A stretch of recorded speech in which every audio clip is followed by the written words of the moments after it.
I am not a born entrepreneur. Yeah. Not in the slightest. And part of the reason that my philosophies are what they are is because I have lived them. So when I talk about having a negative voice, it's because I have one, and it is aggressive. When I talk about anxiety, it's because I had anxiety. When I talk about being able to become an entrepreneur, it's because I had to. So I didn't have the instincts. In fact, from an instinct perspective, I didn't have any. And I had to learn all of that. Now I would say I do have good business instincts because I've trained them over time, but I certainly didn't have them in the beginning. And in the beginning of my business career, and this is real, and I really want people to feel what I feel when I say this. The only contributions that I would make for probably the first 2 years of being in business, the only contributions I would make to a conference call were to say goodbye.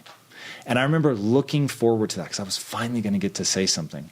But because at least I knew enough to keep my mouth shut when I didn't know and I didn't understand, and I didn't want to look stupid. So I would just be quiet. I would listen and learn. And I'm very grateful to the guys that gave me that opportunity. They would let me on the call. So I was often in rooms that I probably would never have been allowed to be in if I'd been in a traditional company. But because it was a startup, they just kept letting me listen in on phone calls and stuff. So that ended up being really, really extraordinary for me. But yeah, I had to learn to be an entrepreneur. So why did these two yoked dudes want to invite you in to this startup play?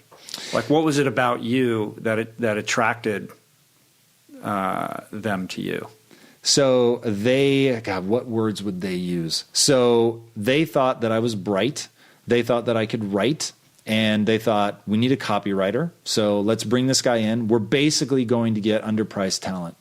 And because as a teacher, you're not making much money. So they didn't have to fight very hard to pay me what I was making as a teacher. Mm-hmm. So they moved me over. They said, look, this is our whole vision. And they were very, very compelling. And this is our vision, 18 months, sell the company, come over, be a part of this. You're going to have what you need to finance your own film. So I thought, this is amazing. And I remember asking them, guys, this all seems too good to be true. Everyone I've talked to about the job offer you guys have made me is telling me that don't do it. Like, there's no stability. These guys are crazy. If it sounds too good to be true, it is too good to be true. And so, of course, because no one in my family knows startups or anything like that. And I said, this isn't a trick to get me into business, is it? Because I want to be a filmmaker. And they were like laughing, and they're like, Tom, don't be so ridiculous. Like, there are easier ways to just get a traditional employee. Mm-hmm. And I was like, okay, yeah, that makes sense. And then, and in all sincerity, I think what they saw was a kid. They understood his dream. They really thought they could make it happen. And they really didn't think it would take 15 years. Right. So while I ended up getting sucked into business, I really don't think that was, I just think they saw somebody that they could get more out of than they were going to pay for. That's the And truth. So you had an exit from this technology play, and it's the same dudes that you started Quest with? Yeah. So I ended up working with them for 14 years.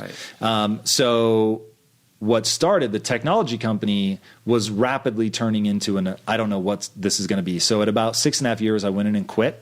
I said, I can't do this anymore. I'm moving to Greece. My wife happens to be Greek. I'm going to move to Greece because I speak Greek, but I won't say that I'm truly fluent. So I'm going to go there, get truly fluent, cut my expenses to nothing, live some meager existence, and write. And I'm going to come back being fluent in Greek and having, a couple screenplays that'll just be bulletproof. And they were like, whoa. And I said, here's your equity. Because by then I had earned 10% of the company through sweat equity.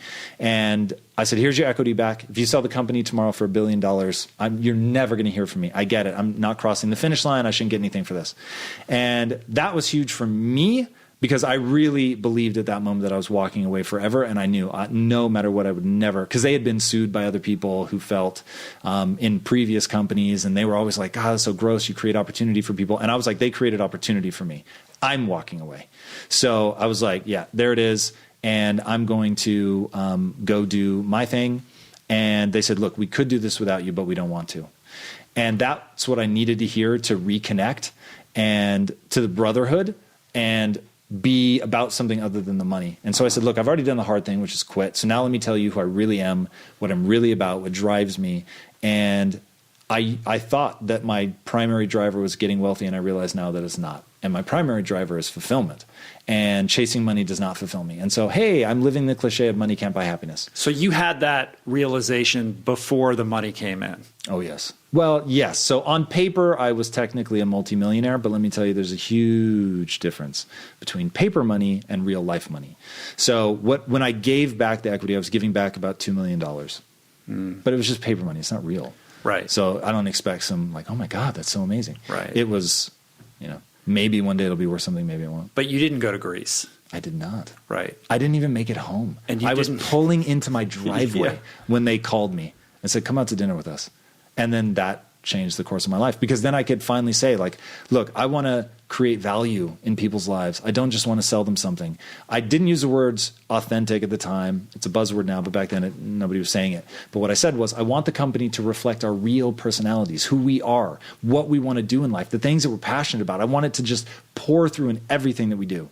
And so we moved away from really boring security software to something that we were going to be passionate about. And the phrase that I used was, we need to ask ourselves, what would we do and love every day, even if we're failing? Because the struggle is guaranteed, the success is not. So for 3 very different reasons, we end up launching Quest Nutrition. But it was born out of that misery. It was born out of, I'm never going to be this unhappy again. I want to feel alive. I know about myself. I like community. I like connection. I like seeing people, being able to help them. I want to add value. I don't want to steer by money. Look, money's important. And don't get me wrong, I want to make even more money in my life. But there's a certain way that I want to make it. I want to make it by creating things that people value tremendously, and they would rather have than the money. I don't do hard sales tactics. It just doesn't make me feel good.